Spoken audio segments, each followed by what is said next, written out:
Welcome to the History A-Level course. There are four parts: Britain Transformed, 1918 to 1997, the USA, Boom, Bust and Recovery, 1920 to 1955, the Witch Craze, 1580 to 1750, and the coursework on the Holocaust. The first unit is Britain Transformed, 1918 to 1997. This paper is for 30% and it's in the exam. It's got 5 sections to it: a changing political and economic environment, creating a welfare state, society in transition, to changing quality of life, and finally, the impact of Margaret Thatcher's government on Britain.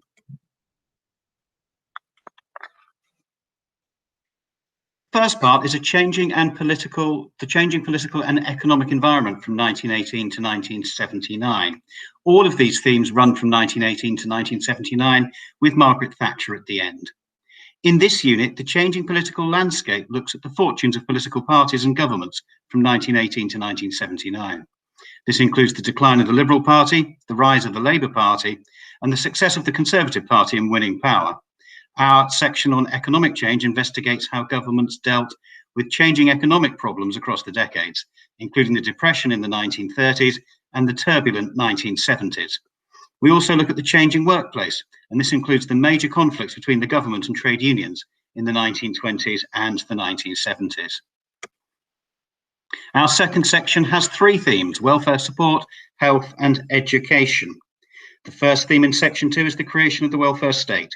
In 1945, despite winning the war, Churchill lost the election and the new Labour government introduced measures to develop the welfare state. The National Health Service was set up in 1948. We investigate health before the health service and the impact of the NHS on life in Britain. Finally, in section 2, we look at the widening of education across the decades, including the establishment of comprehensive schools and the expansion of university education. Third section that we have is called Society in Transition, and we look at 3 themes again: class and social values, women in Britain, and immigration. In section 3, we investigate the changes in class structure and social values as Britain becomes a more liberal society. We examine the changing status and role of women and also the nature and impact of immigration into Britain. The fourth section of our course, running from 1918 to 1979, is the changing quality of life, and this has 3 themes to it. Living standards. Did we all become wealthier across the decades? Then we look at the impact of mass popular culture, of music, the cinema, radio and television. Did they shape society, reflect society, or both? Finally, in section 4, we investigate changing travel and leisure, how our leisure time has increased, activities have changed, and how our holidays have developed. Our final section is on Margaret Thatcher's governments from 1979 to 1990 and their impact on Britain from 1979 to 1997. We analyse and evaluate her government's radical economic policies, how they rolled back state control, how divisive were her governments, and how much they changed British society and politics. Our second unit in the exam, paper 2, is 20%, and it is the USA 1920 to 1955, Boom, Bust and Recovery. This course looks at over 4 decades of American history.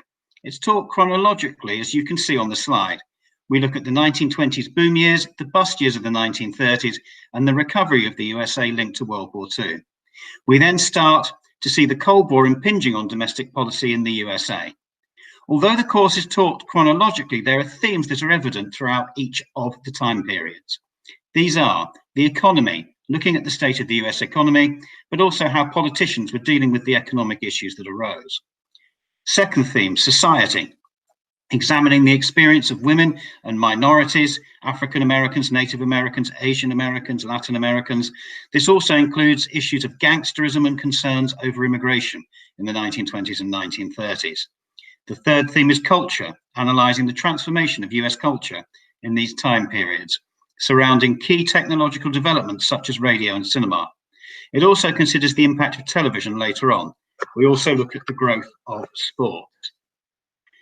Section 1 is Boom and Crash, 1920 to 1929. This section of the course looks at the boom years of the 1920s. It examines whether all social groups experienced this period that is labelled as one of excess in the same way.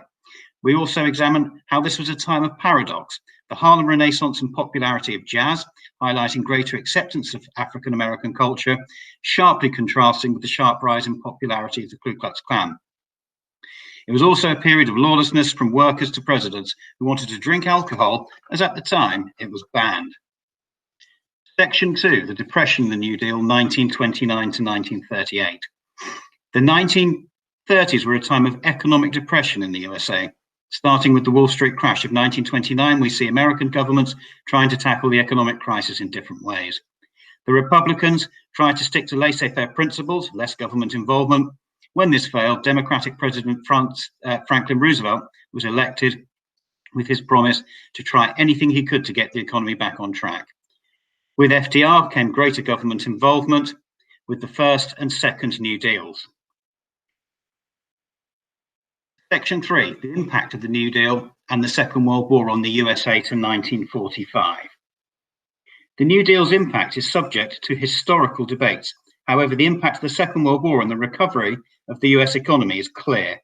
This led to a period of prosperity for many Americans. Yet this period also saw continued racism against minorities, both during the New Deal and the war years. However, there's also evidence of heroism from minorities in the war effort that could not be ignored, and an increase in calls for civil rights. The final unit in the America course is the transformation of the USA from 1945 to 1955.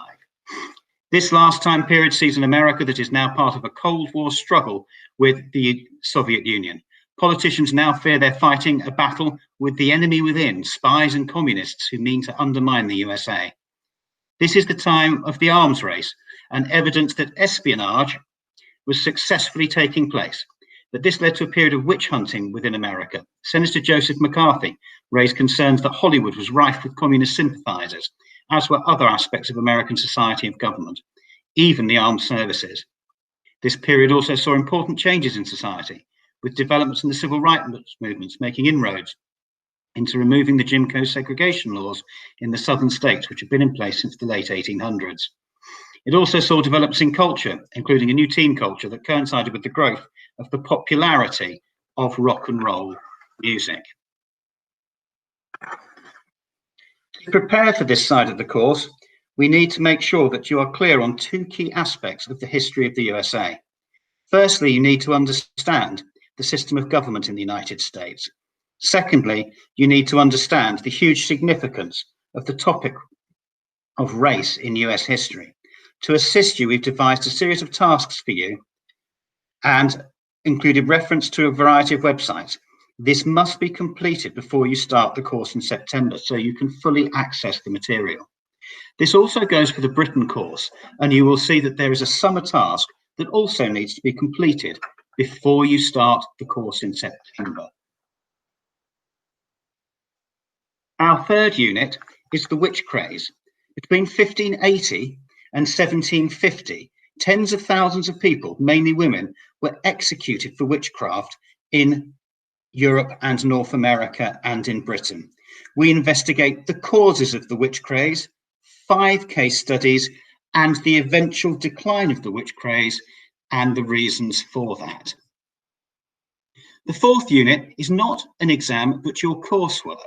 It's a 4,000-word extended essay using real historians' work.